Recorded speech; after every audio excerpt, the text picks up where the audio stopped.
Bom, agora sim, vamos então começar. Boa tarde a todos, aos alunos da escola do agrupamento de escolas de Irmesinde e do agrupamento de escolas de São Lourenço e também aos alunos que estão nas diversas escolas à distância, que estão na escola ou então que estão em casa e que nos estão a acompanhar. Também cumprimento aos professores, quer aqui, quer aos que estão na escola. Esta atividade é uma atividade da Câmara Municipal de Valongo, do Departamento do Departamento de Saúde, ou da área de saúde, com a Ordem dos Psicólogos, e eu aqui cumprimento a doutora Manuela Moura, em representação da Ordem dos Psicólogos Portugueses, e também aqui o enfermeiro José Luís, em representação aqui do ACES de Maia Valongo, e portanto cá está também, que vai ser a moderadora deste debate, também a equipa que aqui está da Câmara de Valongo, e também um cumprimento ao Sr. Presidente da Junta de Irmesinde, que aqui está e que nos recebeu aqui na casa dele. Naturalmente, muito obrigado pela sua presença e muito obrigado por nos ter acolhido e recebido aqui. Bom, nós estamos aqui numa atividade que é a Ordem na Conversa, que tem a ver com a rede de perguntadores e cujo tema hoje o tema é sexualidade. Foi um tema que foi pedido pelos jovens, naturalmente é um tema que importa aos jovens, porque senão não o pediam, é um tema que é importante e que importa que os jovens aprendam e tenham conhecimento e de facto perguntem, por isso é que estão aqui nesta atividade, perguntem a quem sabe. Por vezes entendemos que sabemos tudo, mas não sabemos tudo e há uma dificuldade nos jovens, por vezes, em tratar destes assuntos, ou do assunto da sexualidade.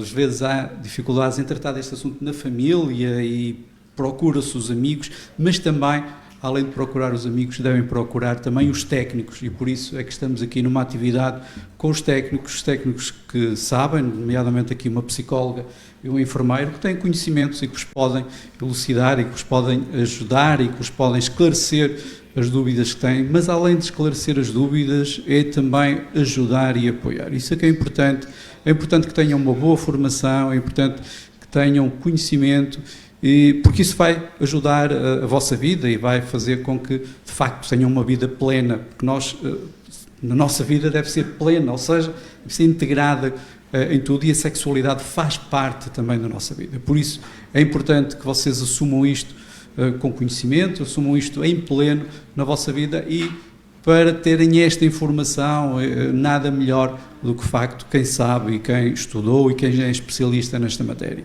E por isso acho que sim, acho que estão bem entregues. Têm também a possibilidade de colocar questões, quer agora, quer deixando questões que depois serão respondidas mais tarde.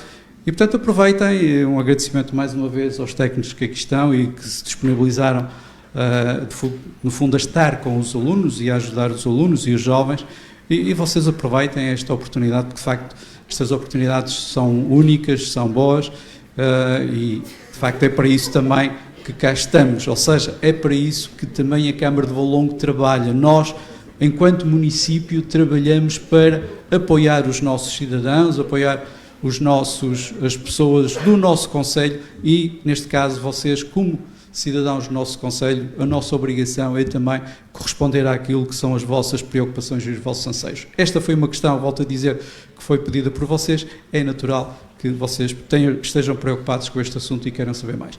Portanto, parabéns, obrigado por terem vindo e que tudo corra bem, está bem?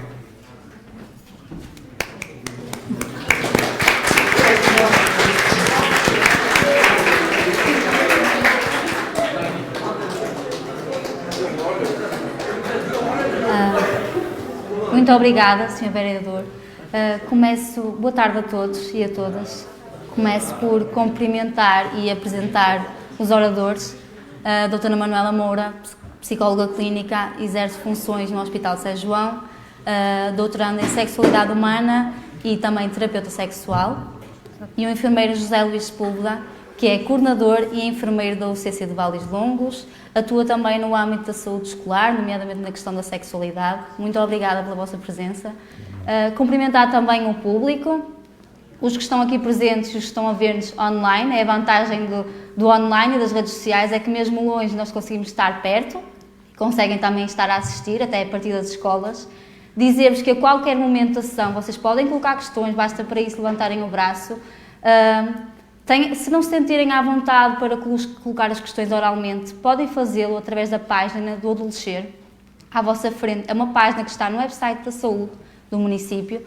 À vossa frente tem um mini flyer com as indicações de como aceder ao descer, com um link e com o código QR. Basta apontarem a câmera dos vossos telemóveis, acedem à página, vão ao separador falatório e podem colocar aí as questões, ok? Elas virão ter comigo e ninguém será identificado, portanto estejam à vontade.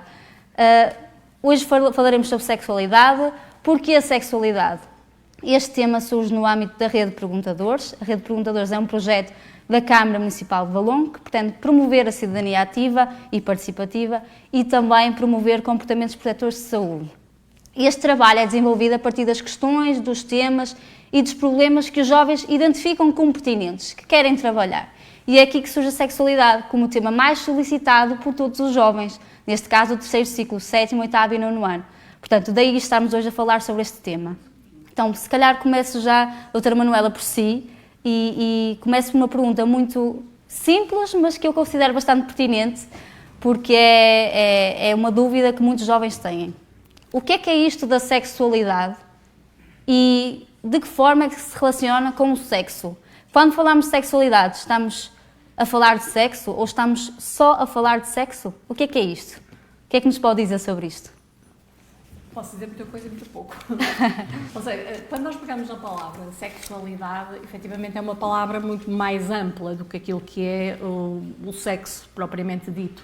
Mas podemos olhar para o sexo também de diferentes formas. E eu ia perguntar, aproveitando já que estamos aqui todos presentes, porque é uma das coisas que muitas vezes, e aqui o enfermeiro também de certeza que faz nas turmas, quando nos perguntam isto, o que é sexualidade, nós devolvemos a pergunta, não é? Que é, o que é que para vocês é sexualidade? Eu ia pedir só palavras soltas, 5 palavras. Alguém me diz uma? O que é sexualidade para vocês? Ouvi o ruído aí ao fundo. Alguém com coragem para dizer uma palavra? Tem a ver com a orientação sexual. Orientação sexual, outra. Género. Desculpa? Género. Género. Questões de género. Mais uma.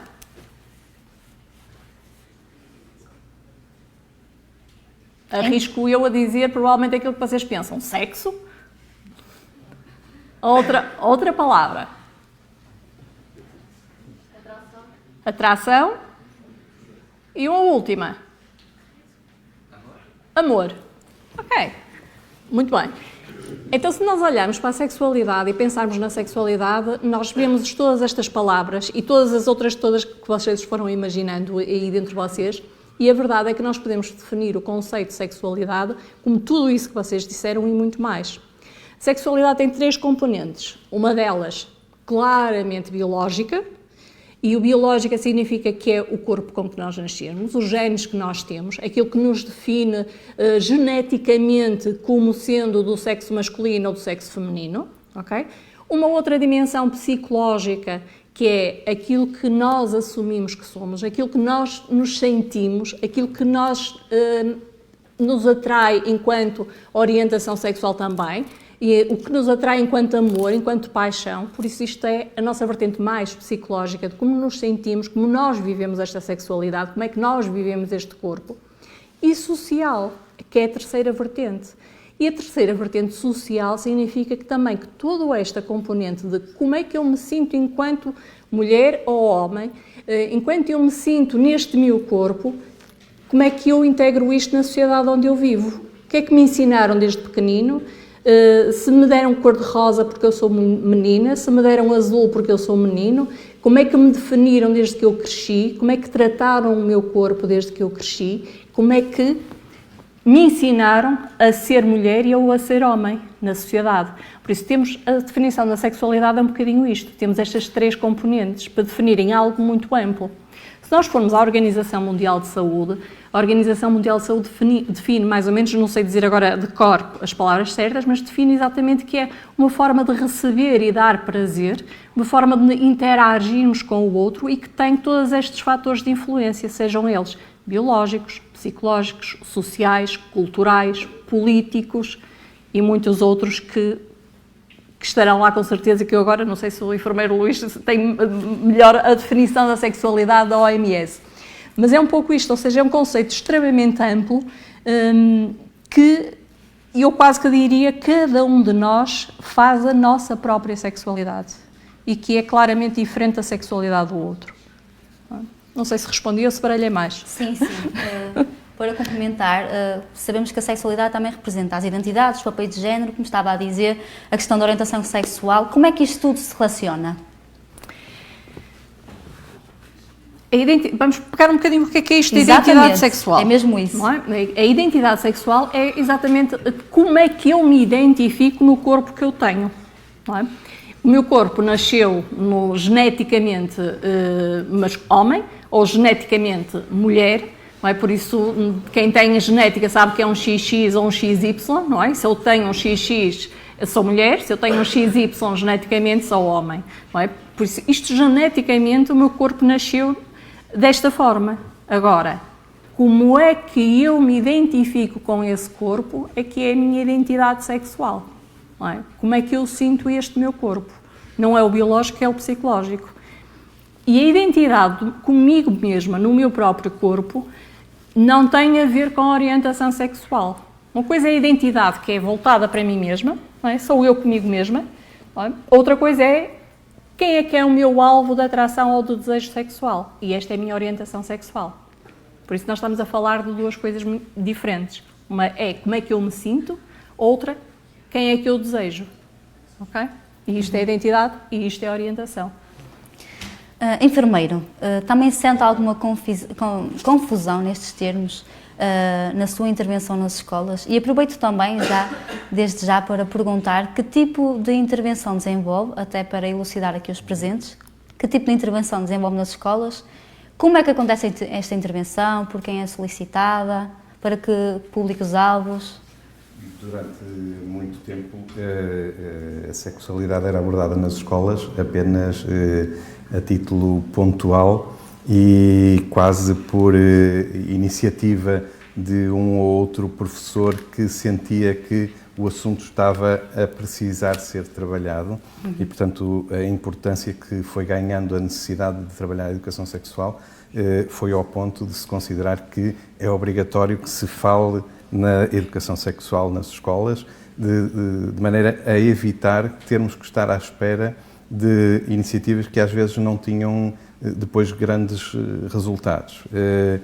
O papel que neste momento existe na região norte em termos de educação sexual nas escolas é assumido pelos professores apoiados num currículo, mas também pela parte da saúde, nomeadamente os centros de saúde, as unidades de cuidados na comunidade e as equipas de saúde escolar, que no âmbito de um programa regional pelo Departamento de Saúde Pública do Norte, que foi criado, salvo erro, em 2006, 2007, começou a tentar sistematizar toda a educação sexual, que não é dirigida apenas aos alunos dos 8º, 9º, 10º anos, que era tradicionalmente a altura em que se começava a falar dessas situações, mas atualmente começa logo a trabalhar estes aspectos gerais da sexualidade desde o pré-escolar.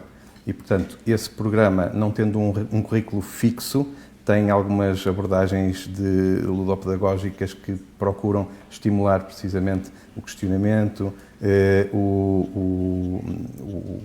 o aumento do conhecimento gradual ao longo do tempo e também desmistificar a questão de que a sexualidade não deve ser um tabu, devemos falar dela abertamente, nos momentos adequados, de forma adequada e por isso o papel que temos desenvolvido junto das escolas neste momento tenta responder a isso. Temos as duas abordagens em simultâneo neste momento. A do programa PRESS, que passa por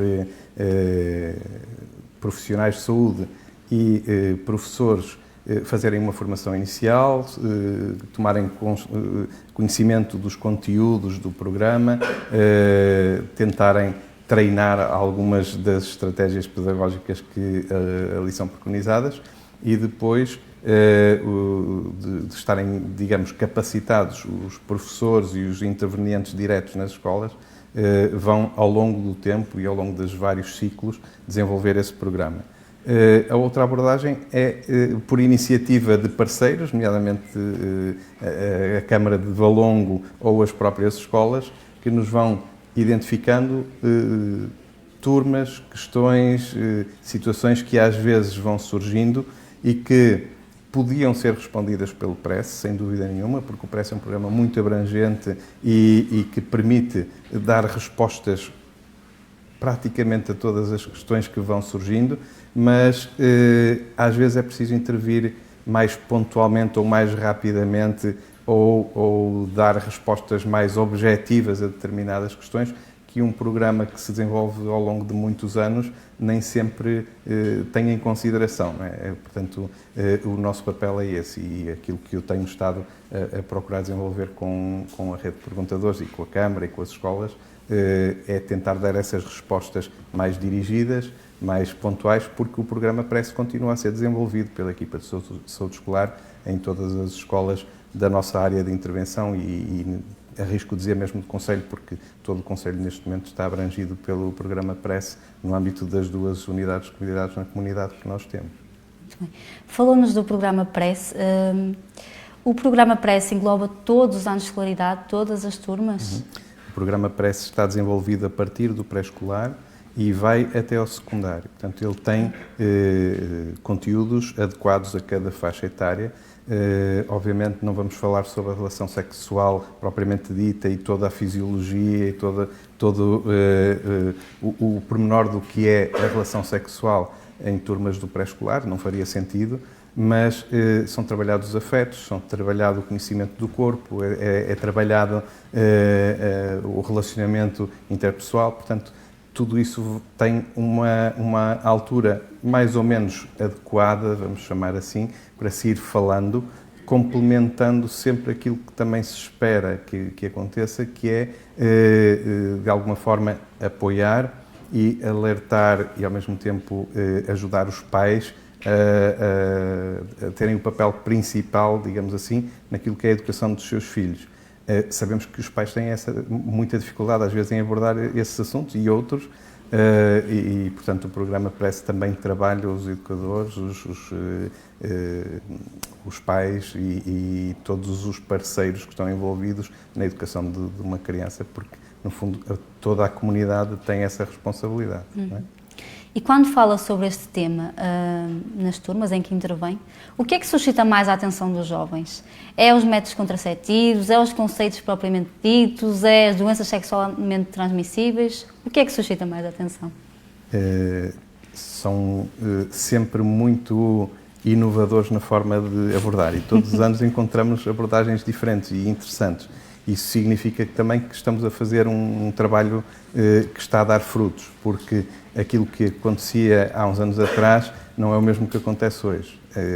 Há uns anos atrás, quando o PRESS começou, havia de facto, a fisiologia está sempre presente, principalmente nas idades do 3º ciclo, secundário, porque compreende-se que há um fervilhar de hormonas, há toda uma série de alterações corporais que contribuem para que haja curiosidade e necessidade de compreender o que está a acontecer e, portanto, era normal também que, descobrindo a questão da sexualidade propriamente dita e mais relacionada com a interação sexual, havia a necessidade também de perceber o que é que eu posso fazer para que isto corra bem, que eu me sinta tranquilo e, ao mesmo tempo, não tenha aqui uma gravidez não desejada, não tenha uma doença sexualmente transmissível. Portanto, aí entrava muito a questão dos contraceptivos, da utilização do preservativo em particular. Hoje, cada vez mais, começam a surgir questões relacionadas com orientação sexual, com a identidade de género, com a expressão, inclusive, da sexualidade do ponto de vista do que é esperado socialmente e como é que eu me apresento e se é adequado ou não, o que é que eu devo fazer para poder sentir-me livre e à vontade para expressar aquilo que é a minha orientação ou aquilo que é a minha identidade sexual, independentemente do meu sexo biológico, que temos tido a oportunidade de falar nas turmas. Portanto, há uma evolução ao longo do tempo e acho que isso que é saudável, portanto. E já agora, aproveito para perguntar, porquê é que acha que há esta evolução? Porquê é que acha que há esta mudança de interesses nos temas? A minha opinião em relação a isso é que, de facto, nós temos abordado cada vez mais, sem tabus, a questão da sexualidade. Se o estamos a fazer da melhor forma enquanto sociedade, cada um terá que fazer essa avaliação. Mas a verdade é que o falar do tema, às vezes não necessariamente da maneira que ele teria que ser falado ou que nós esperaríamos que devesse ser falado, suscita sempre mais curiosidade e permite que aos poucos se vá desmistificando alguns tabus que existiam, algumas situações que criavam afastamento, necessidade de ocultar aquilo que eu sinto ou que eu penso e portanto, havendo mais abertura da sociedade para trabalhar o tema, vão surgindo outras questões que anteriormente se relegavam para segundo plano porque não eram o que era efetivamente importante, chamemos assim, para a sociedade na altura. Sim, sim, claro. O que eu disse é mesmo isso, mas também o facto da acessibilidade da comunicação social, e nomeadamente a internet, ser um facilitador da descoberta e da procura, não é? Porque na internet nós encontramos aquilo que procuramos, tem questionado muito isto e leva a que, de facto, os jovens cada vez mais questionem a sua própria sexualidade e estas componentes todas que eu falei, quer do biológico, psicológico e do social, e às vezes as respostas não são, de facto, as que se encontram as mais adequadas e mais ajustadas. Não é? Por isso é que é muito importante o trabalho que se faz depois nos bastidores, dizemos assim, mas numa linha da frente nas escolas e em casa, a trabalhar estas temáticas que muitas vezes se explora no mundo virtual e que se encontra provavelmente não as melhores respostas. Muito bem, obrigada. Na rede de perguntadores nós deparamos com adolescentes de 12, 13 anos a solicitar-nos este tema, dizendo que ou é pouco abordado na escola, ou não é nada abordado, ou só será abordado no 9º ano. E faço esta pergunta aos dois. Não acham que este tema deveria ser abordado cada vez mais e cada vez mais cedo nas escolas? Este tema, infelizmente, eu disse-vos que a sexualidade tem uma componente também muito social e política. E, infelizmente, este tema que já está decretado há anos, por isso a primeira legislação de educação sexual nas escolas é de 1984, e tem sido feito exatamente todo um trabalho de tentativa de implementação da sexualidade nas escolas, nomeadamente a formação dos professores, nomeadamente o envolvimento dos centros de saúde neste contexto, e muito bem.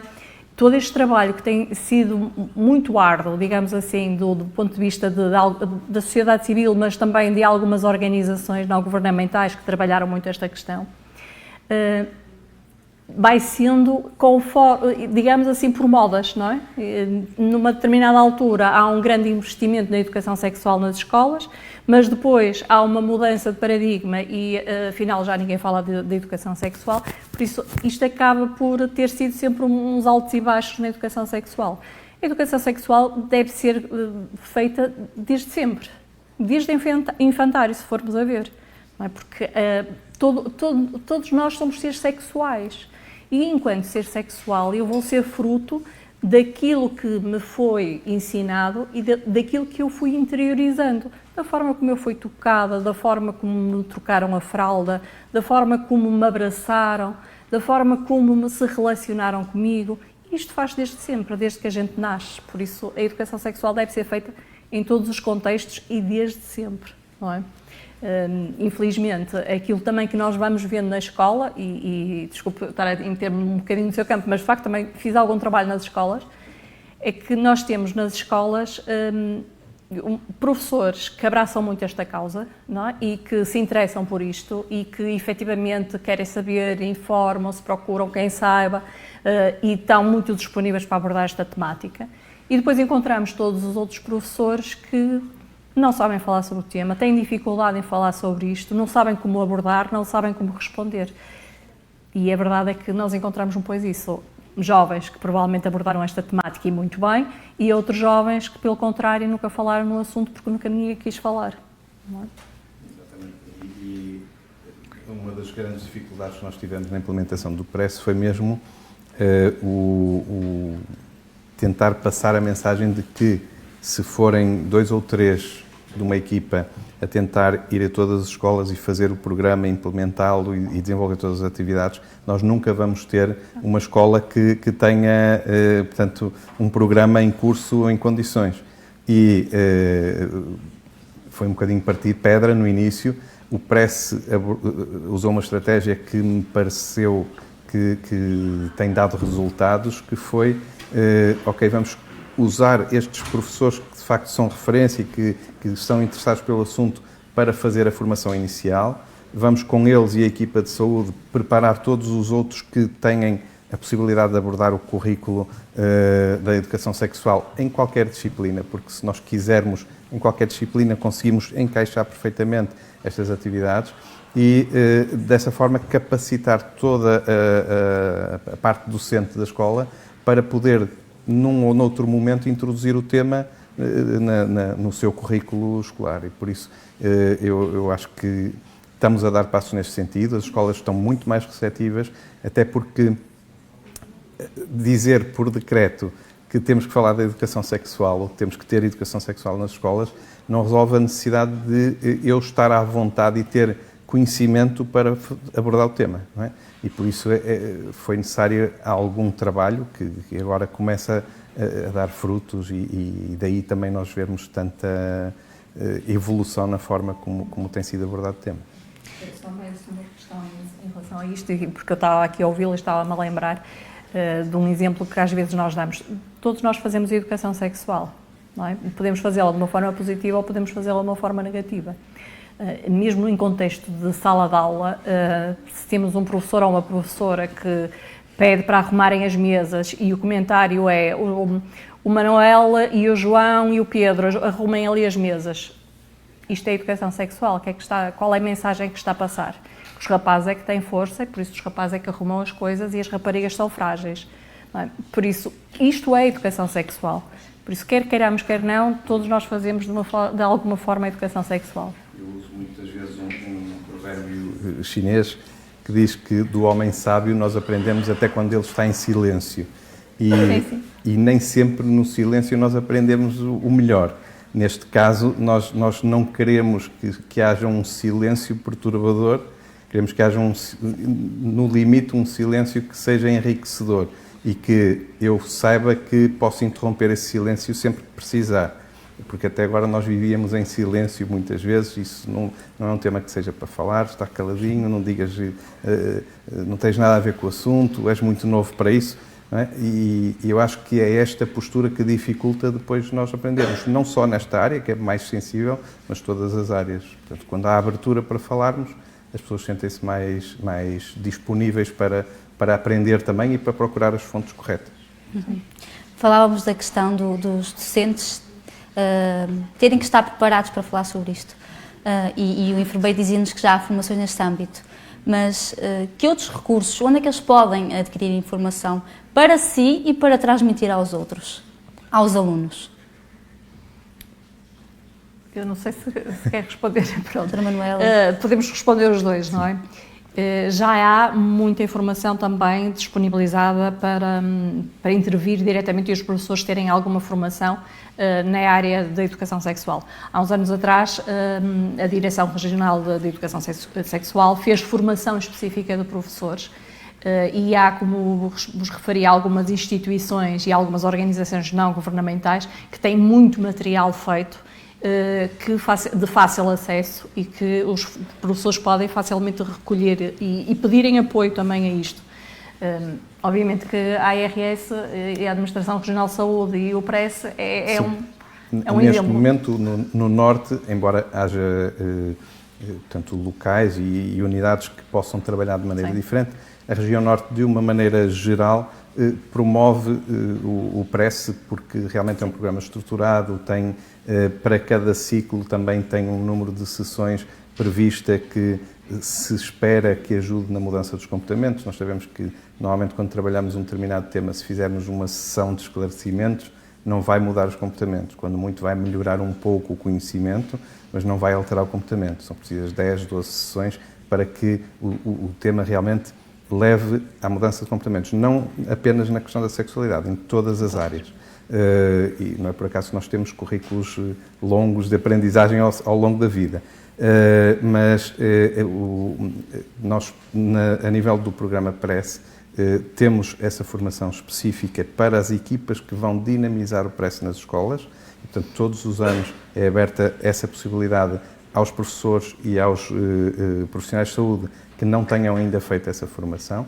E depois, também todos os anos, essas equipas que vão sendo formadas podem e devem desenvolver formação localmente a cada interveniente. Portanto, além de todas as instituições, e de facto são muitas, que promovem e disponibilizam materiais, a grande maioria delas de forma gratuita Sim. e de boa qualidade, podemos aceder àquilo que as próprias escolas têm, os núcleos de formação das escolas, os núcleos de formação das ARS, portanto, não é por falta de materiais que nós podemos justificar uma ausência de ação. Relativamente à sua intervenção ainda nas escolas, eu considero, se calhar também pela minha intervenção no contexto escolar, que não só os alunos, mas também os pais deveriam estar em relação aqui encaixados nesta intervenção. Esta intervenção também inclui os pais? A sua intervenção também inclui os pais em algum momento? Eu desejava que sempre incluísse os pais, quer na área da sexualidade, quer em todas as outras. Porque, queiramos ou não, esta questão que eu estava a referenciar do provérbio chinês tem muito a ver com isso.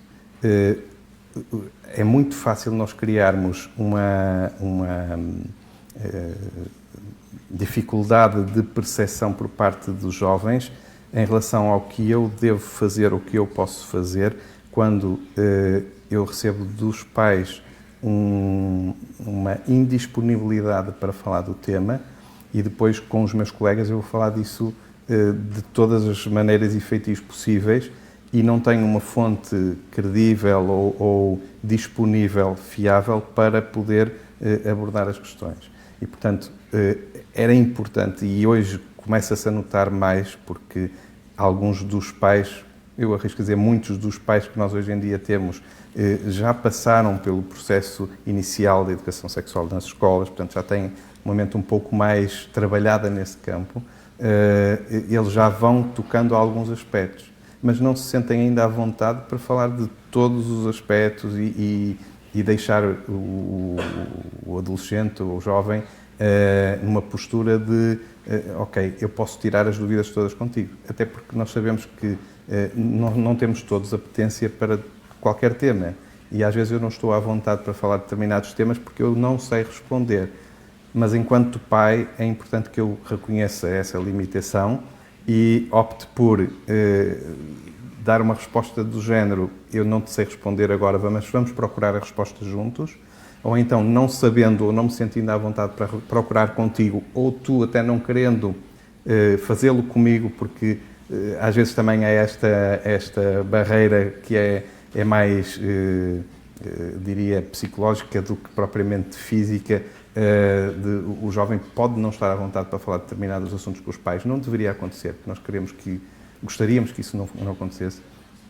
Mas dizer, eu vou-te apoiar a encontrar as respostas com pessoas que podes estar à vontade, não é? E, portanto, o psicólogo na escola, o professor que está mais dedicado a trabalhar a área da educação sexual, o profissional de saúde no centro de saúde. Portanto, não faltam fontes que podem ajudar o pai nesse aspecto, mas é importante que o pai queira assumir essa função. Deveria ser uma função primordial dele, disponibilizar à criança todos os meios e todos os recursos para que ela possa crescer saudável, mentalmente disponível para aprender e para crescer. Portanto, acho que passa um bocadinho por aí. Neste momento, temos alguma dificuldade ainda em chegar aos pais.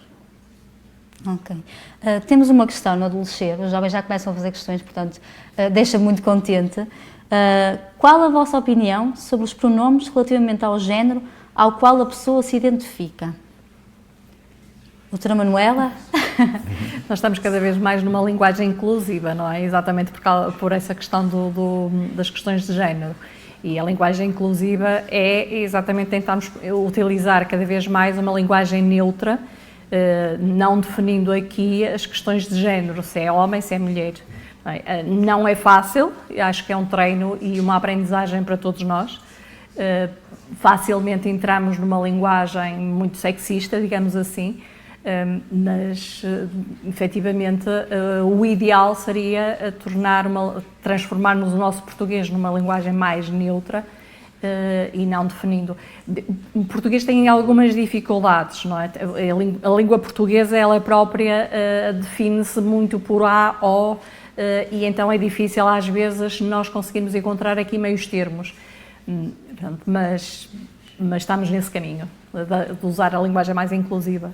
Não é? Eu acho que é uma coisa que nós não temos que forçar, fica estranho e às vezes acaba por criar mais barreiras quando forçamos alguma coisa, mas penso que naturalmente está a surgir e nós já começamos a encontrar mesmo na forma escrita algumas formas alternativas de abordar a dicotomia que existia tradicionalmente, não é?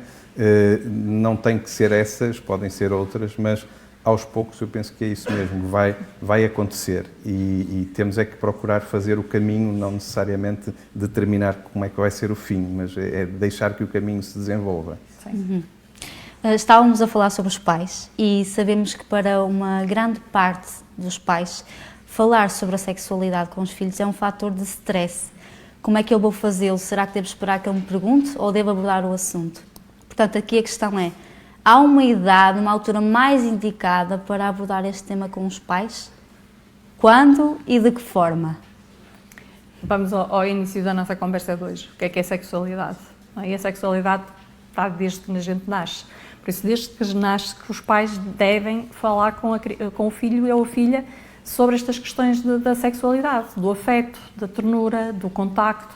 Por isso, não há propriamente uma idade para se falar de sexualidade, é desde sempre. Não é? E se os pais tiverem esta vontade e esta abertura, o que estava aqui o enfermeiro a dizer era que, efetivamente, faz com que os filhos ou as filhas, e agora estou a usar a linguagem inclusiva, não é? Os filhos ou as filhas contactem e comuniquem com os pais no sentido de também poderem estarem mais confortáveis para abordar as questões.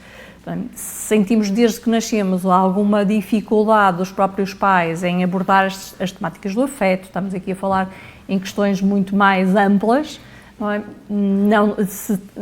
Desde sempre esta abertura para falar, provavelmente quando chega a uma determinada idade em que as questões passam a ser muito mais específicas e muito mais da exploração da sexualidade enquanto crescimento do corpo, enquanto também objeto de atração sexual, quando chegamos a uma fase mais específica, está toda esta relação criada que permite aos filhos e às filhas abordarem estas questões com os pais.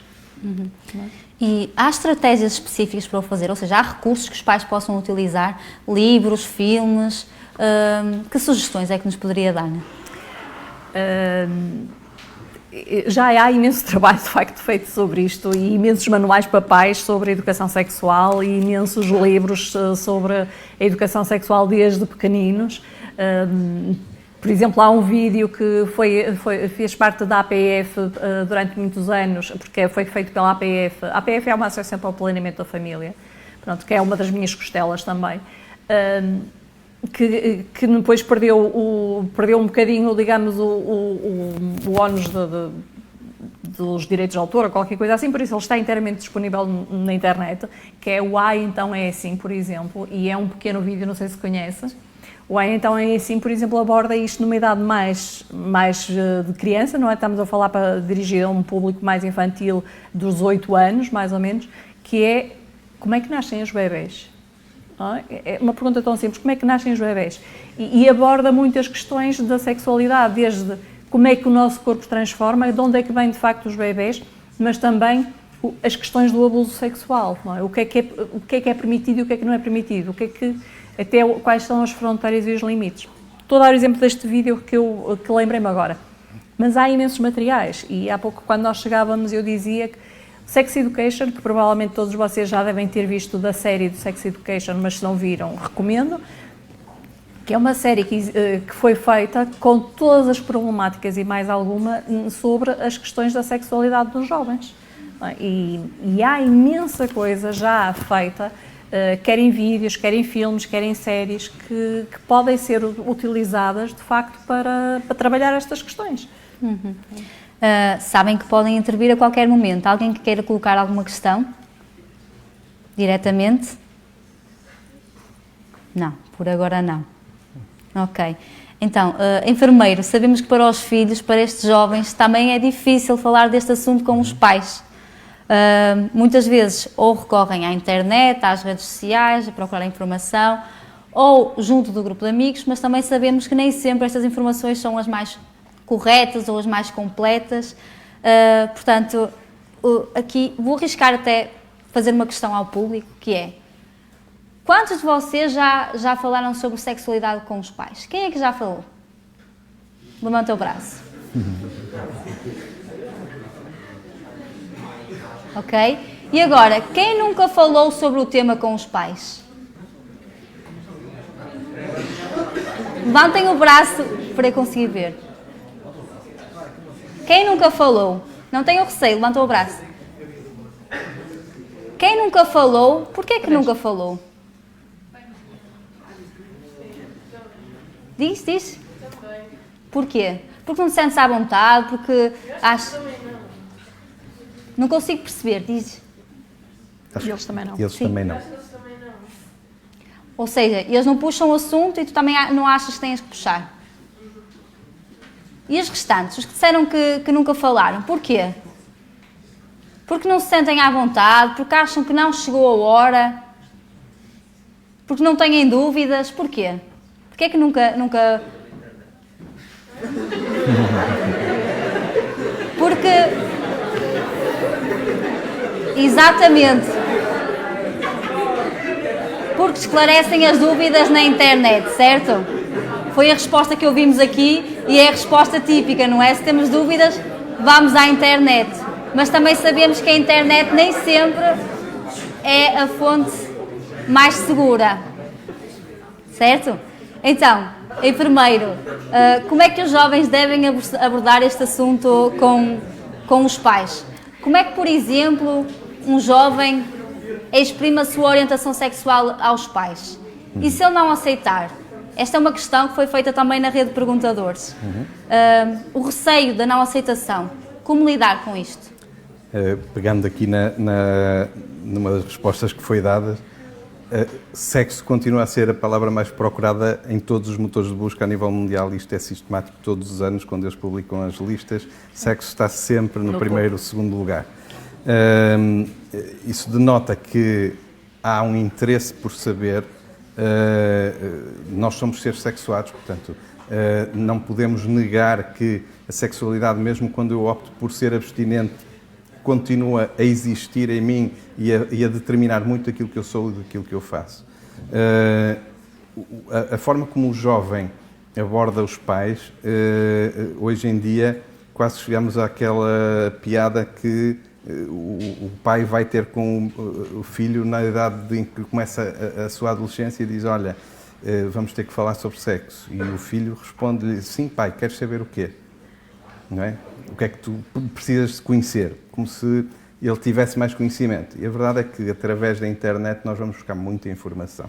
Mas nem sempre a informação é de boa qualidade. Por isso, quando o jovem procura falar com os pais, se sente que há uma barreira, ele não vai fazê-lo. E a melhor forma de contornar isso não passa tanto, embora possa ser a iniciativa do jovem, de dizer: olha, eu preciso saber isto. Se até a esse momento o jovem não sentiu da parte dos pais abertura para falar de determinados temas que em casa são tabu, quase garantidamente ele vai sentir dificuldade em abordar os pais sobre a dificuldade que possa estar a ter. Por isso, eu penso que passa primeiro pelo lado dos pais, e daí nós queremos muito ter os pais na equação e envolvê-los de maneira a que eles percebam que eles não têm que ter resposta para tudo, eles não têm que conhecer tudo sobre a questão sexual. Esta questão da identidade de género, para muitos pais, neste momento, ainda é algo quase desconhecido. Eles sabem que existe pessoas que nascem com o sexo masculino e com o sexo feminino do ponto de vista biológico, sabem que há pessoas que têm uma atração por pessoas do mesmo sexo ou de sexo diferente, sabem que há pessoas que se expressam socialmente como se fossem de um determinado sexo, sendo de um sexo biológico diferente, mas perceber que há mais géneros, de acordo com a teoria da identidade de género, que não é apenas o sexo masculino ou o sexo feminino, para muitos ainda é desconhecido até. Não é? E quando nós abordamos os temas nas escolas e o jovem sente esta necessidade de falar com alguém sobre o assunto, se não está habituado a ter abertura com os pais noutros temas, não vai tê-lo também neste tema. Portanto, aquilo que eu aconselho em relação aos jovens é que não tenham problemas em chegar a casa e dizer, olha, hoje nas aulas falámos sobre isto, ou sobre aquilo, ou sobre aquilo outro, e terem a visão de que, da mesma maneira que os pais, quando eles eram pequeninos, lhes perguntavam normalmente como é que correu as aulas, a resposta mais básica é correu tudo bem, e descartei o assunto e agora vou para os meus jogos, vou para a minha distração. O pai não vai esperar que ele, a certo momento, tenha uma postura diferente, porque vai se habituar a essa rotina. Quando nós nos habituamos a dizer, olha, hoje falámos sobre a geografia, falámos neste aspecto ou naquele que eu não conhecia, falámos na matemática deste ou daquela forma de abordar o mundo e o português e o inglês. Também, quando falamos na sexualidade, devemos chegar e dizer, olha, hoje falámos sobre isto. E o falarmos sobre isto abre a porta também aos pais para que eles digam, então, e o que é que tu aprendeste sobre o assunto?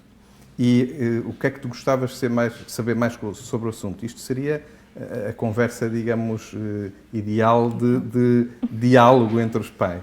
Portanto, os pais têm que estar disponíveis para falar, porque se ele der a entender, olha, eu gostava de abordar o tema, mas se o pai resistir, vai ser muito difícil ultrapassar isso. Exatamente. A questão da orientação sexual, mas a doutora Manuela... Não, eu ia reforçar isso, não é? Como disse aqui uma das jovens que de facto não sente abertura da parte dos pais para trabalhar isto, ou para falar sobre isto, não é? Por isso muitos pais ainda não se sentem minimamente confortáveis. E às vezes percebe-se que os pais efetivamente não se sentem confortáveis porque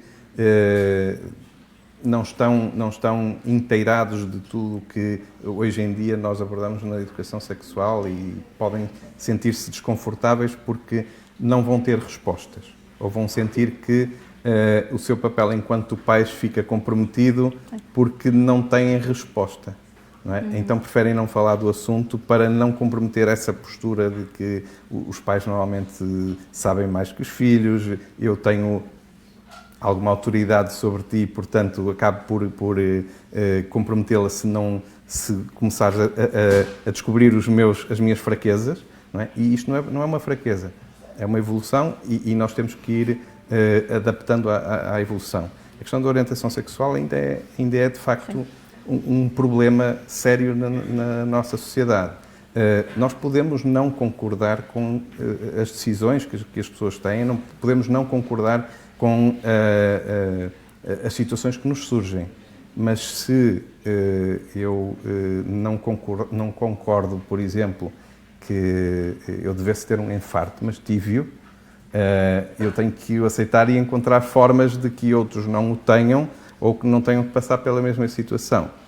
Da mesma coisa acontece em relação à orientação sexual. O pai pode ter criado um ideal para o seu filho. Nem todos vão ser médicos, nem todos vão ser professores, nem todos vão ser engenheiros. Mas os pais têm que ter a disponibilidade para dizer, eu gostava muito que o meu filho fosse um artista, mas ele escolheu outra profissão. Da mesma maneira que acontece em relação a isso, tem que acontecer também em relação à sexualidade e à expressão da sexualidade e orientação sexual. Mas continuo a dizer, ainda temos que chegar aos pais, ainda neste momento temos muita dificuldade. Portanto, a questão da orientação sexual, eles, adolescentes, já estão a ter uma visão diferente, mas os pais ainda não estão preparados muitas vezes para lidar aceitar com essa isso. visão e essa postura. Ok. De facto, o tema da orientação sexual despoleta o interesse dos nossos jovens e prova disso é as questões que estão a surgir no adolescer. Então, qual a vossa opinião sobre a atração física por uma pessoa do mesmo sexo? Ok. E é curioso essa pergunta, porque quem a fez não pôs orientação sexual, pôs atração física. Pronto, o que quer dizer, e que me dá aqui um pouco de abertura, de que o facto de alguém poder estar atraído fisicamente por alguém do mesmo sexo é independente da orientação sexual dessa própria pessoa. Em determinadas fases da vida, a experimentação da sexualidade pode ter diferentes tonalidades e pode ter, de facto, diferentes contornos. E o facto de haver alguma atração sexual ou alguma experienciação sexual por alguém do mesmo sexo não significa propriamente que essa pessoa tenha uma orientação sexual homossexual ou lésbica, digamos assim. Não, a homossexualidade e a orientação sexual é um construto também ele próprio muito social. E eu nisso quero reforçar um bocadinho as camadas mais jovens, porque eu acho que nós estamos neste momento a vivenciar uma mudança de paradigma na nossa juventude, que de facto está a quebrar com todos esta dicotomia que as gerações anteriores vinham, não é? Que é só há homossexual ou heterossexual. E as novas gerações estão a colocar exatamente isto em causa, não é? Porque é que tem que haver uma dicotomia? Não tem que haver uma dicotomia. Há um espectro de sexualidade e de orientação sexual e não significa que ela seja rígida. E se algumas pessoas se definem claramente como sendo heterossexuais e não têm dúvidas em relação a isso, e outras se definem claramente como homossexuais e não têm dúvidas em relação a isso, há todo um outro conjunto que está aqui no meio disto e que tem muitas outras experiências sexuais e que tem muita outra vivência da sexualidade, às vezes num espectro, às vezes do outro lado, e isso também questiona muito em termos da sua própria orientação sexual. E as novas gerações estão exatamente a quebrar esta dualidade e esta dicotomia.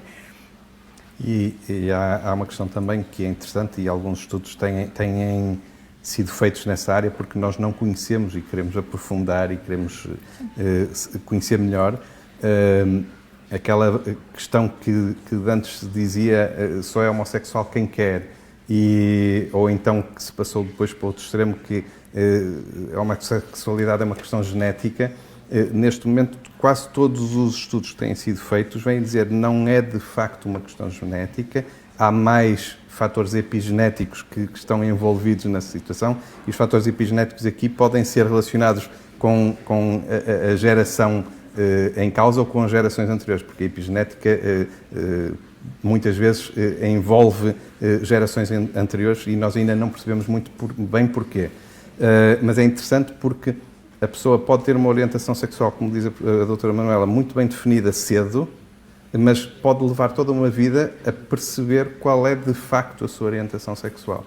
E nós tivemos agora muito recentemente um exemplo de que às vezes aquilo que eu achava que era a minha orientação sexual não é exatamente aquela que eu tinha definida, mas que afinal evoluiu ou acabou por se manifestar mais tardiamente. Quem vai vendo as revistas cor-de-rosa de vez em quando ou a televisão de reality shows, viu no Big Brother recentemente uma situação em que alguém que se assumia como lésbica desde há muitos anos, de repente sentiu uma atração física e afetiva e sexual por alguém do sexo oposto, não é? E agora teve uma expressão, as palavras da própria, eu afinal não sou lésbica, mas continuo no grupo LGBT, passei do L para o B, não é? E portanto há uma evolução e um conhecimento e uma aprendizagem que podem demorar a acontecer. E esta questão da atração física por alguém do mesmo sexo não determina, só por esse facto e por esse momento, que a pessoa é homossexual ou bissexual ou lésbica ou heterossexual. É uma coisa que pode não ser estática ao longo da vida. Não é? E, portanto...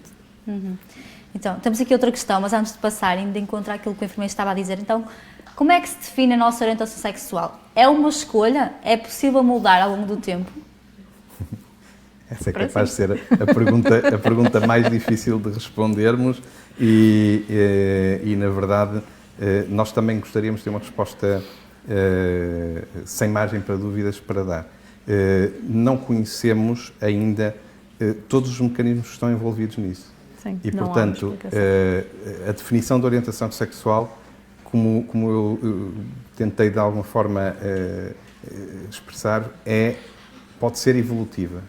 E eu vou percebendo que num determinado momento eu posso ter uma determinada orientação sexual e amanhã ter mudado a minha orientação sexual.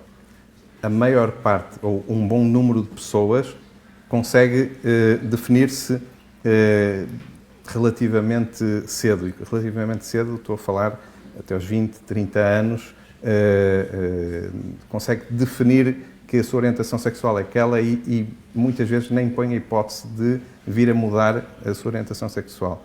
Mas nós sabemos, pela prática e pelo conhecimento que temos, que há pessoas que não conseguem ter essa definição cedo. E, portanto, não tendo essa definição, nós não podemos ainda saber o que é que vai fazer com que ela aconteça. Portanto, o percebermos a nossa orientação vai passar pela nossa própria experiência, pela forma como nós encaramos e estamos abertos ou não a explorar alternativas, a ver se o meu pensamento é consistente ao longo do tempo na minha atração por um determinado sexo, se no meu bem-estar e no meu à vontade para conviver e para viver a minha orientação sexual. Portanto, eu acho que não há ninguém neste momento que possa dizer é assim. Não é? Não há uma resposta única, não é? Não. Então, outra questão. Como posso dizer à minha mãe que sou bissexual? Ok, vamos lá pensar. Pensando um bocadinho naquilo que nós temos vindo a dizer, que é importante que os pais também tenham aqui algum trabalho já de bastidores feitos para o jovem e a jovem se sentir muito mais confortável de falar sobre isto. E também esta questão do que é bissexual, não é? Tendo mesmo em conta aquilo que nós estávamos a acabar de dizer, não é? O que é ser bissexual? Nós temos muita necessidade de colocarmos as coisas em caixinhas, não é? Ou é uma coisa, ou é outra, ou é outra. E às vezes não significa que o ser bissexual seja propriamente uma definição por si própria. O facto de, em determinado momento, poder de facto sentir-se atração por pessoas do mesmo sexo não significa que num outro momento, mais tarde ou mais cedo, não possa ter atração pelo mesmo sexo. Ou seja, isto é tudo um contínuo que nós temos tendência a colocar em caixinhas. E como é que se pode dizer isto aos pais? Dizendo isto, mas falando sobre a sexualidade, porque não é só a questão de ser eu sou bissexual, é como é que eu me sinto enquanto pessoa sexual, como é que eu me sinto na minha sexualidade, como é que eu vivo os meus afetos, não é? Quem é que são as minhas relações de afetividade? E é muito mais amplo do que dizer eu sou bissexual, por isso é falar sobre os afetos, é falar sobre as paixões, é falar sobre as relações, por isso é falar sobre muitas outras temáticas que envolvem a sexualidade e que não esta categoria, não é? Esta caixinha de eu sou bissexual. Não é? Eu penso que muitos pais não falam do assunto com os filhos, mas acredito que hoje em dia muitos esperem que os filhos possam dar-lhes a oportunidade de falar. Eles não se sentem à vontade para tomar a iniciativa, mas se os filhos abrirem o assunto de alguma forma criativa e espontânea, eles estão disponíveis também para começar a refletir sobre o assunto eventualmente, ou até para poderem começar a abordar o assunto diretamente com os filhos. Acho que uma das formas de fazer isso passa precisamente por criar, antes de tudo, uma relação aberta com os pais de que eu não tenho problemas de te falar do que estou a fazer, do meu pensamento, do meu projeto de vida, inclusive, e, portanto, dou-te a oportunidade também de estares aberto para expressar a tua opinião. E nem sempre tem que ser a mesma. Aliás, muitas vezes não é a mesma, não é? E por não ser a mesma não significa que eu não possa respeitá-la. Eu posso ter uma ideia completamente distinta em relação à opinião de outra pessoa e ainda assim respeitá-la e apoiá-la a ser livre e a tomar as suas próprias decisões sem ter que estar a apontar o dedo ou a condenar ou a julgar o que quer que seja da decisão do outro. Eu tenho direito a ter a minha opinião, o outro tem direito a ter a sua e podem ser completamente opostas e ainda assim nós darmos bem uns com os outros. Não temos que andar sempre em cantos opostos, pelo contrário. E nessa lógica, nós sabemos que o papel... Qual é que é o papel do grupo de pares aqui? Sabemos que a aceitação do grupo de pares, do grupo de amigos, é muito importante para o jovem. Também sabemos que ainda há muito preconceito, não só por jovens, mas em relação a este assunto. Portanto, aqui a questão é como lidar com isto? Como lidar com a não aceitação ou com a probabilidade de não aceitação do grupo de pares? Quando expomos a nossa orientação sexual. Bem que eu hei de responder. Passo-lhe a palavra assim primeiro às tantas. Eu acho que nós somos seres sociais, não é? E temos necessidade de aceitação, temos necessidade de nos sentir integrados, de nos sentir abraçados e apoiados nas nossas decisões. E às vezes nós estamos num grupo que pensamos que está preparado para aceitar determinadas decisões, determinadas posições, e percebemos, quando expressamos essa nossa definição sobre o que quer que seja, esperamos que o grupo, ok, olha, tudo bem, e tudo na mesma, mas às vezes também sentimos, e isso muitas vezes decorre de alguma imaturidade que ainda vamos tendo, principalmente em idades mais jovens, em que acabamos por estar ainda muito sob a alçada do que é que foi o padrão que eu me habituei a ver e não aquilo que a sociedade está a ser neste momento. Às vezes somos cruéis até uns com os outros dentro do nosso próprio grupo. Olha, agora tu és isto ou és aquilo e fazes desta maneira e fazes daquela maneira e afinal não és o que eu pensava, não é? E isso cria de facto depois uma dificuldade em eu sentir-me bem no grupo em que afinal eu pensava que estava tudo bem. Mas eu penso que é também normal, e nós devemos aceitar isso com alguma naturalidade, que numa primeira fase da adolescência possa haver esta barreira inicial de dizer, ok, tu afinal és diferente do que eu pensava. Mas eu penso que o maior desafio é nós não desistirmos de passar uma imagem de o ser diferente não tem que ser melhor ou pior.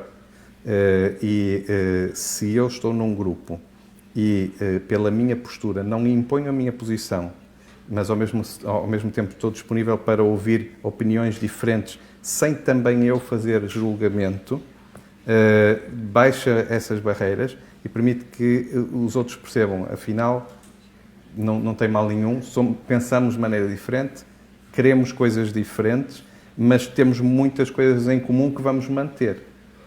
Não é porque eu sou homossexual e convivo com um heterossexual que eu tenho que deixar de conviver. Não temos que criar grupos só de homossexuais, não temos que criar grupos de heterossexuais. É por esses motivos que nós hoje em dia estamos com estas dificuldades. É porque nós tendemos a separar aquilo que é diferente. Não temos que separar. Podemos conviver à vontade. Esse trabalho é um trabalho contínuo e é um trabalho de... nós vemos muitas vezes a nossa sociedade, agora vou utilizar um termo mais talvez menos conhecido, que é a questão do lobby. Nós hoje em dia vemos que existe um forte lobby LGBT a nível mundial para pressionar determinado tipo de mudanças. É importante que algumas dessas mudanças ocorram. Não tem que ser forçado, tem que surgir de forma natural. E a melhor forma é eu não impor aquilo que quero aos outros, da mesma maneira que eu não tenho que permitir que os outros se exponham sem que eu sinta isso como uma imposição da parte deles. E eu acho que o segredo passa por aí. É nós começarmos a aprender a respeitar, não só no campo da sexualidade, em todos os campos, a respeitar a diferença. E quando nós soubermos respeitar a diferença, convivemos à vontade, a inserção no grupo passa a ser muito mais natural, porque, ok, pensamos de maneira diferente em alguns aspectos, mas temos outros que são comuns e, portanto, é isso que nos vai unir. Foi uma excelente resposta, de facto, deixe-me só dizer-lhe, mas reforçar aqui o vosso papel, que é da educação sexual. Daí a importância, de facto, nas escolas, se trabalhar muito esta questão do respeito e da educação sexual e desta informação e desta educação para a diversidade.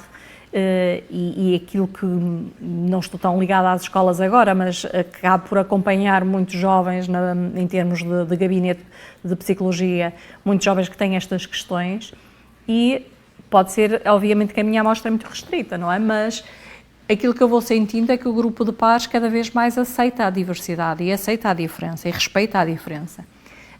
E isto é fruto também do trabalho que tem vindo a ser feito com as escolas e com os professores. Por isso esta questão do falar, obviamente continuamos com muitos grupos, há uma necessidade muito grande de fazer parte do grupo e de integrar um grupo e ter a aprovação do grupo e obviamente que vamos continuar sempre a encontrar grupos que são mais críticos, mais reativos de uma forma negativa de facto à diferença. E é importante o trabalho do respeito, exatamente, do respeitar o outro. Sim, eu concordo também que de facto já há uma mais aceitação por parte dos jovens e acho que é mesmo isto, é porque de facto se fala sobre o assunto. Sim. E para haver esta aceitação é preciso abordar a sexualidade. Temos aqui outra questão. Numa relação entre duas pessoas, o sexo é natural? Ora, numa relação entre duas pessoas, o sexo É natural haver sexo? Ok. Sim e não. A resposta é um bocadinho... Depende do que é que a pessoa quer nessa relação. Depende do que é que aquela relação é para aquele casal. Seja um casal do mesmo sexo ou um casal de sexo diferentes, ou seja homo ou seja hetero. A relação afetiva não tem que ser... não tem que ter necessariamente uma componente sexual, é uma relação afetiva entre as pessoas. E uma relação sexual também não tem que ter necessariamente a componente afetiva, e às vezes não tem. Às vezes há coisas também que as pessoas vão experienciando e dissociam uma da outra. Por isso, a relação entre duas pessoas pode ser uma relação de cumplicidade, de afetividade, de companheirismo, e não necessariamente ter a vertente sexual. Às vezes encontrava-se, eu penso que agora menos, mas encontrava-se aquilo que era um estereótipo completamente negativo, que era um homem e uma mulher não podem ser melhores amigos porque o homem sempre vai ter um interesse ou uma atração sexual pela mulher. E a prática já nos mostrou que não é assim de todo e que efetivamente pode ser. E as pessoas podem ter uma relação de amizade, uma relação profissional, uma relação de convívio que não passa necessariamente pela atração sexual ou pela relação sexual. Não é? Portanto, eu acho que pode existir se o objetivo for esse, mas tem que ser um objetivo que deve ser partilhado. Não é? Eu posso sentir atração por alguém do ponto de vista sexual e, de alguma forma, eu vou dar a entender ou expressar esse meu interesse. E a pessoa vai ser livre para dizer, ok, não é essa a minha forma de estar contigo, mas podemos ter outras formas de estar, ou então não nos entendemos simplesmente e não estamos. Mas não tem que existir, mas pode estar lá. Muito bem. Ainda relativamente a esta questão das relações sexuais, uma questão que os jovens perguntam muito é se há uma altura certa para iniciar a atividade sexual. Uma idade, uma altura certa. Eu costumo responder a essa pergunta de que não há idades, não é? Não há idades certas nem erradas para iniciar a atividade sexual. A atividade sexual deve ser iniciada quando a pessoa se sente minimamente confortável com o seu próprio corpo, com a sexualidade e que consiga respeitar-se a ela própria enquanto ser sexual.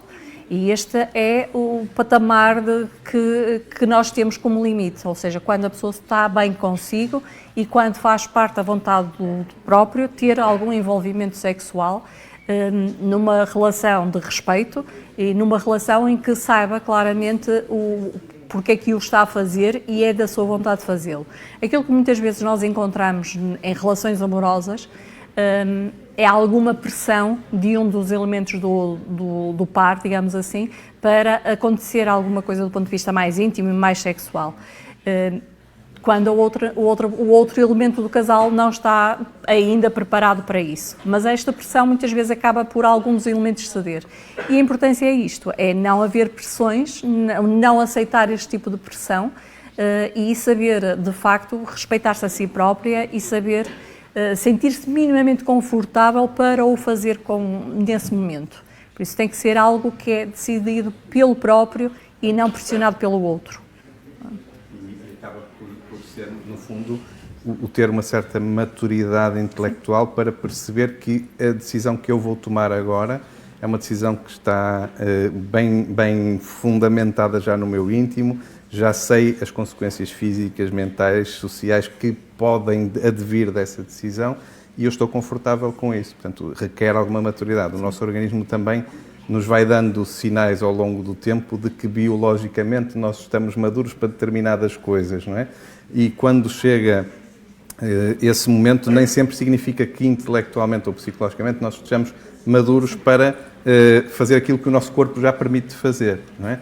Portanto, acho que passa mesmo por isso, é saber que eu agora vou iniciar a minha atividade sexual, mas estou confortável comigo, estou confortável com o outro e sei as consequências e estou disposto a assumi-las em relação a isso. Porque a iniciação sexual depois não tem volta atrás. Quando iniciou, iniciou. Exatamente. E, portanto, a mesma pessoa que há bocadinho perguntou como é que contava à mãe que era bissexual, fez uma nova pergunta. E se não me apoiarem? Se a minha mãe não me apoiar? Nós estávamos aqui um bocadinho a falarmos também da dificuldade que às vezes os próprios pais têm em abordar estes assuntos e a lidar com estes assuntos. E efetivamente nós encontramos muitos pais com muita dificuldade a falar sobre isto e a aceitar efetivamente o que é isto. Até muitas vezes pelo próprio desconhecimento do que é isto de ser bissexual. E a dificuldade destes pais perceberem e também uma preocupação que é muito, muito genuína e válida dos próprios pais. Isto agora... Uma questão muito... Pronto. Ok. Deixem-me só retomar aqui um bocadinho a vossa atenção, que é muito legítimo. Ok. Peço que se concentrem. Ok. Eu sei pelo menos que... o ruído, menos ruído. Não é? Mas é muito legítimo da parte dos próprios pais, tendo em conta a sociedade em que eles próprios cresceram, tendo em conta a educação que eles tiveram, tendo em conta a não educação sexual que também provavelmente tiveram, quererem o melhor para os filhos. E o melhor para os filhos passa um bocadinho, como disse, a idealização do filho e da filha, não é? No sentido em termos daquilo que esta pessoa pode ser na sociedade em que nos inserimos. Por isso também é legítimo para os pais sentirem medos, sentirem receios da diferença. E quando não sabem o que é esta diferença, de alguma forma a atitude mais imediata e rápida que têm é de não aceitação, porque também não compreendem. Por isso, de alguma forma também temos que colocarmos no lugar do outro e percebermos porque é que não compreende. E não compreendo muitas vezes por isto, porque não teve educação sexual, porque não sabe do que é que nós estamos a falar, porque a mãe ou o pai, eles próprios, não exploraram a sua sexualidade ou não questionaram a sua sexualidade. Por isso também está num processo de aprendizagem com os filhos. E isto é muito importante ser falado e conversado, e às vezes há dificuldades no diálogo. Há uma pergunta também sobre a abordagem para as relações sexuais. Como ganhar coragem para perguntar se o companheiro quer ter relações? O companheiro. O companheiro ou a companheira? Não é? quando há uma relação de afetividade, de confiança, de uma relação amorosa entre um casal, estas questões surgem e surgem de uma forma muito natural e muito espontânea. Se há aqui esta questão de como ganhar coragem, é porque provavelmente ainda não estou na maturidade suficiente ou não me sinto suficientemente confortável com o meu corpo ou com o corpo do outro para efetivamente colocar esta questão. Porque senão esta questão não se colocaria, não é? Estas coisas surgem de uma forma muito espontânea e muito natural entre o casal. Sim, e as fases de maturação, queiramos ou não, biologicamente são diferentes em ambos os sexos, não é? Sabemos que às vezes, em determinadas áreas, quem biologicamente nasce com o sexo feminino desenvolve-se mais rapidamente num determinado período e os rapazes levam um bocadinho mais tempo e depois acabam por alcançar o mesmo nível. E isso faz muitas vezes com que haja aqui um desfazamento. Às vezes as meninas em determinada altura já têm muita maturidade e já pensam mais além e já estão a pensar num casamento, se formos pensar numa forma mais tradicional, ou numa relação fixa, ou pelo menos uma relação prolongada, e os rapazes ainda pensam muito no jogar futebol, em ir para a discoteca, ir fazer outras coisas que não envolvem necessariamente um compromisso, mas quando existe de facto um nível de maturidade semelhante, ou quando se consegue atingir esse equilíbrio, é como diz a doutora Manuela, torna-se espontâneo, não há grande preocupação como é que eu vou abordar o assunto, porque vai surgir naturalmente. Se não chegaram ainda a esse ponto, às tantas é porque ainda a própria relação não está suficiente madura para chegar a essa conclusão. Temos várias questões, não sei se teremos tempo para todas, mas quando falamos de relações sexuais, falamos de métodos contraceptivos, automaticamente. Todos sabemos a importância dos métodos contraceptivos, mas a pergunta que surge aqui é prevenir a gravidez, prevenir as doenças sexualmente transmissíveis? E se eu tiver uma relação duradoura, devo usar na mesma o preservativo, por exemplo? Primeiro, não sei se quer responder, mas... Não, pode. Okay. Primeiro há que definir que, quando falamos de contraceptivos, falamos de evitar gravidez e ponto, não falamos de mais nada. Quando nós falamos em evitar doenças sexualmente transmissíveis, falamos de preservativos e não falamos de mais nada. Porque, apesar de estarem os preservativos envolvidos naquilo que são os contraceptivos, a transmissão de doenças sexualmente por via sexual ocorre com todos os tipos de contraceptivos, exceto com os preservativos, sejam eles internos ou externos, masculinos ou femininos, conforme queiram chamar. E mesmo utilizando o preservativo, o risco não é zero, há um risco. Okay?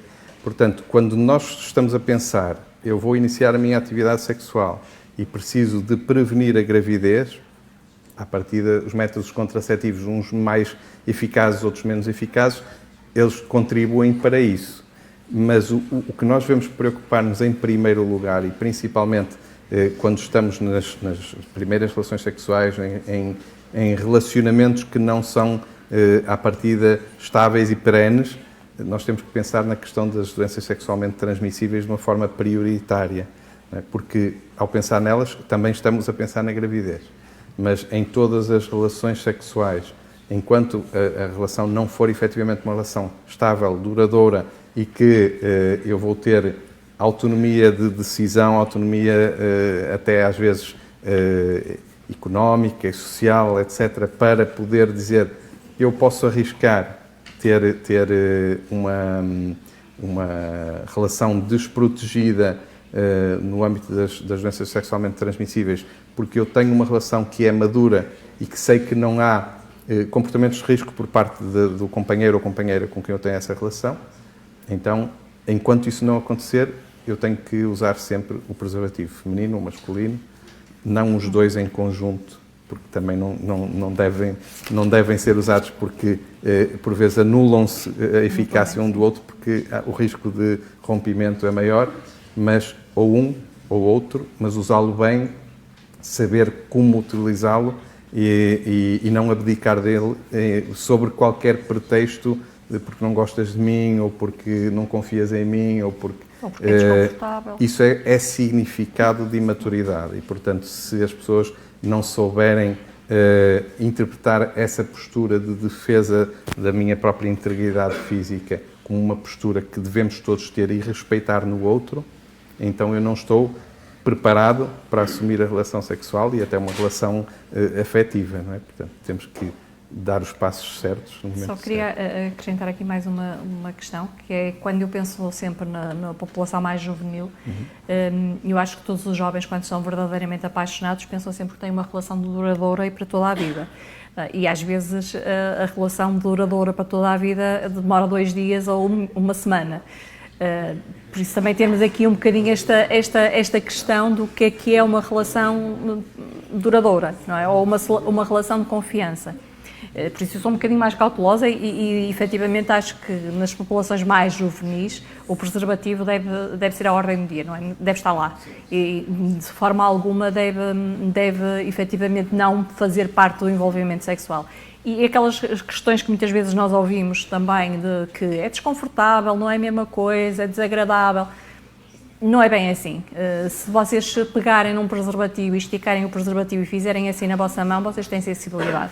Por isso, muitas vezes são mais aqui o imaginário e o pensarem sobre e as crenças negativas que têm também sobre o preservativo do que propriamente a realidade das coisas.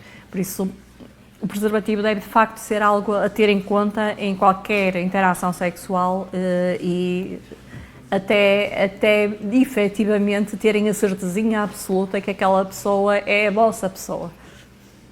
Então, estamos quase a terminar a sessão, temos quase 1h30 de sessão, é o tempo de um jogo de futebol e é a nossa referência para terminar. Portanto, entrando agora na fase dos descontos, a última questão que eu faço é quais os recursos que os jovens, aos quais os jovens podem recorrer para se informarem sobre este tema. Se tiverem alguma dúvida de como iniciar as relações sexuais, de fazer alguma questão sobre este tema, quais os recursos existentes na comunidade, nomeadamente no âmbito dos centros de saúde?